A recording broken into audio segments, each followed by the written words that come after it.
రామాయణాన్నే అంటే ఒక మనిషి జీవితం ఎలా ఉండాలి అని చెప్పగలిగే ఒక పెద్ద గ్రంథాన్ని మనకి అందించారు.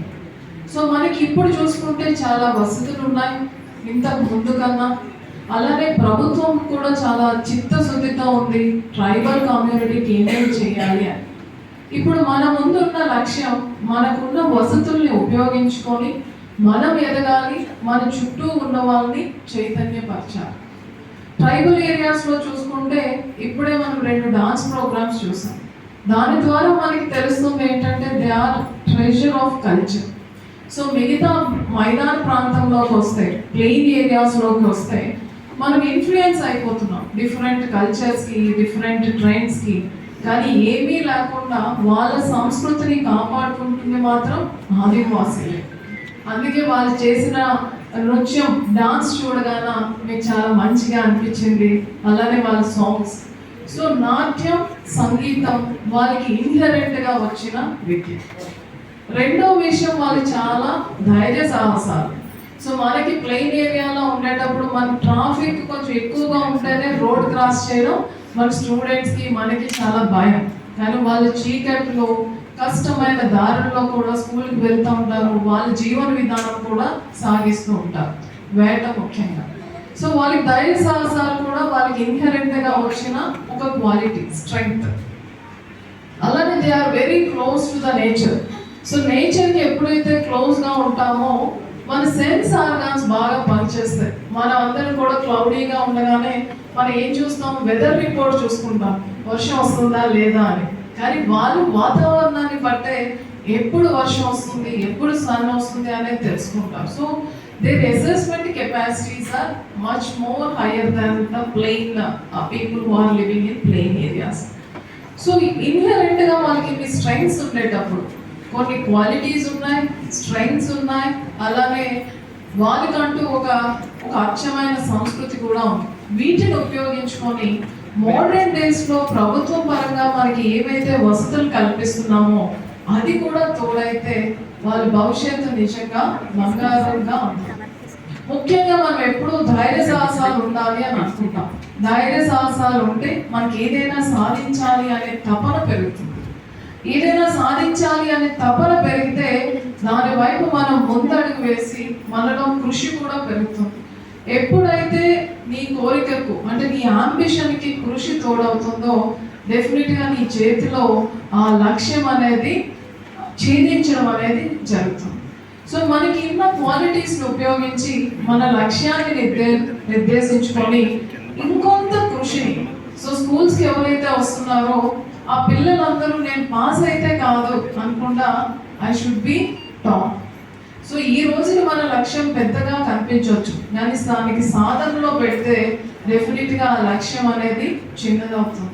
సో మనం పెద్ద లక్ష్యాలని నిర్దేశించుకొని అలానే పెద్ద పెద్ద కళల్ని కానీ మనం కంటే మన ప్రయత్నం కూడా అలానే ఉంటే ట్రైబల్ విద్యార్థులు ట్రైబల్ స్కూల్ అనేదాని కాకుండా ట్రైబల్ స్కూల్ అనగాలి. అంటే నా ప్రొనౌన్సియేషన్లోనే మీకు డిఫరెన్స్ కనిపించింది కదా. సో మీరు కూడా టాపర్స్గా ఉండాలి, అచీవర్స్గా ఉండాలి. ధైర్య సాహసాలు ఉన్నాయి కాబట్టి స్పోర్ట్స్ యాక్టివిటీస్లో ఎక్కువగా పార్టిసిపేట్ చేసి స్పోర్ట్స్లో ట్రైనింగ్ తీసుకొని అందులో మీ కెరియర్ని మీరు డెవలప్ చేసుకోవడం. అలానే ఏదైతే ఎడ్యుకేషన్ ఇన్స్టిట్యూషన్స్లో వసతులు ఉన్నాయో in terms of reservations or hostels, అందులో మీరు సీరియస్గా చదివి ఇది నార్మల్గా నేను 10th చదువుతాను, ఇంటర్మీడియట్ చదువుతాను అని కాకుండా మనం చదవాలని కోరిక ఉంటే మనకి బికాస్ ఆఫ్ ద ఇంటర్నెట్ మా ప్రపంచం అంతా మన చేతుల్లోనే ఉంది. అలానే ప్రొఫెసర్ గారు లాంటి వాళ్ళు చాలామంది వ్యక్తులు కూడా ఉన్నారు మీకు టైం టు టైం మోటివేట్ చేయడానికి. సో చదువుకునేదేమో హయ్యర్ స్టడీస్, చిన్న చిన్న ఉద్యోగాలతో సరిపెట్టుకోకుండా పెద్ద ఉద్యోగం చేయాలి, నా తోటి వాళ్ళకి సహాయం చేయాలి, నా తోటి వాళ్ళని చైతన్యపరచాలి, ఏ సమాజం నుంచి అయితే నేను వచ్చానో వాళ్ళందరినీ కూడా డెవలప్ చేయాలి అనేటట్టుగా విద్యార్థులు అనడం. మరీ ముఖ్యంగా ఎస్పీ గారు, ఎమ్మెల్యే గారు చాలా క్లియర్గా చెప్పారు. ఇప్పుడు మనము విద్యార్థుల్లో ఫేస్ చేస్తున్న ప్రాబ్లం ఏంటంటే they are not able to distinguish in between good and bad. So bad ఎప్పుడు కూడా మనకి అట్రాక్టివ్గా ఉంటుంది. సో మీ ఇంట్లో మీ మదర్ మీకు ఒక ఫ్రూట్ చాక్లెట్ ఇస్తే ఫ్రూట్ కన్నా చాక్లెటే తింటారు, అవునా? కానీ చాక్లెట్ వల్ల మనకి మంచి ఉండదు, ఫ్రూట్ వల్ల మంచి జరుగుతుంది. అలానే మన చుట్టూ మనకి జరుగుతున్న సంఘటనలు కానీ ఇన్సిడెంట్స్ కానీ మనల్ని చెడు వైపు అట్రాక్ట్ చేస్తూ ఉంటాయి. మరీ ముఖ్యంగా విద్యార్థులు దానికి అట్రాక్ట్ కాకుండా తన లక్ష్యం వైపు వాళ్ళు వెళ్తూ ఉంటే మీ చేతిలో మీ బంగారు భవిష్యత్తు ఉంటుంది. మనం చెడుకు కానీ అట్రాక్ట్ అయిపోతే మన భవిష్యత్తుతో పాటు మీ మీద చాలా నమ్మకాలు పెట్టుకున్న మీ పేరెంట్స్ కూడా చాలా కష్టపెట్టే వాళ్ళు అవుతారు.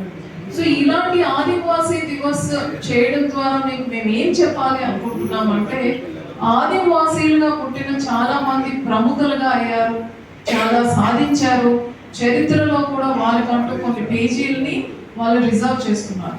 అలాగే మీరు కూడా లక్ష్యం పెట్టుకొని సాధన చేసి మీరు కూడా ఉన్నత స్థానానికి చేరుకోవాలి అని ఈ సందర్భంగా ఆశిస్తూ మీ అందరికీ కూడా ఆశీస్సులు తెలియజేయడం జరిగింది. అలాగే మీ డిస్ట్రిక్ట్ ట్రైబల్ వెల్ఫేర్ ఆఫీసర్ గారు మాట్లాడుతూ కొన్ని ఇష్యూస్ చెప్పారు. మన హాస్టల్స్లో ఫెసిలిటీస్ పెంచడం, ఎక్స్పాన్షన్ చేయడం. ఈ రోజుకి మీకు ఏదో ఒక ప్రామిస్ ఇవ్వాలి కదా, ఈ మీటింగ్స్ చేసి మీకు పంపించడం కాకుండా ఈ ఇయర్ మనం చాలా consolidated efforts tribal education institutions ఏవైతే ఉన్నాయో, స్కూల్స్ కానీ, రెసిడెన్షియల్ స్కూల్స్ కానీ, అదర్వైజ్ ట్రైబల్ పాపులేషన్ ఎక్కువగా చదువుతున్న నార్మల్ స్కూల్స్ కానీ, అలానే హాస్టల్స్ కానీ, వీటన్నిటిలో కూడా మనం ఇన్ఫ్రాస్ట్రక్చర్, లాజిస్టిక్స్ అనేది చాలా ఖచ్చితంగా మీకు అనుగుణంగా ఉండేటట్టుగా మేము ఈ 1 ఇయర్ కూడా ఒక ఆచరణ ప్రణాళిక వేసుకొని చేయడం జరుగుతుంది అని సభాముఖంగా తెలియజేస్తాం. షాల్ కప్పి పేమెంట్ ఇవ్వాల్సిందిగా కోరుచున్నాను. అలాగే క్యాష్ ప్రైజ్ కూడా నేను ఇస్తున్నాను madam.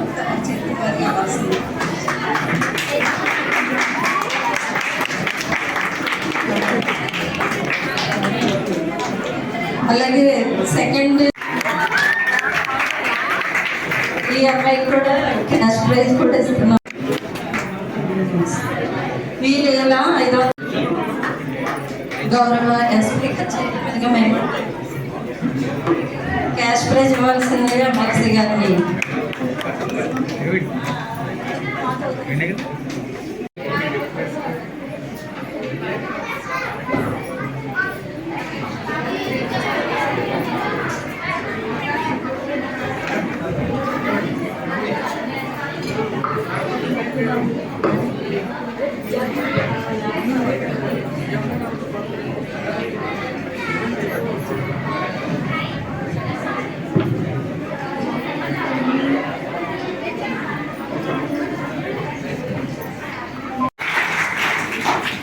Thank you so much madam.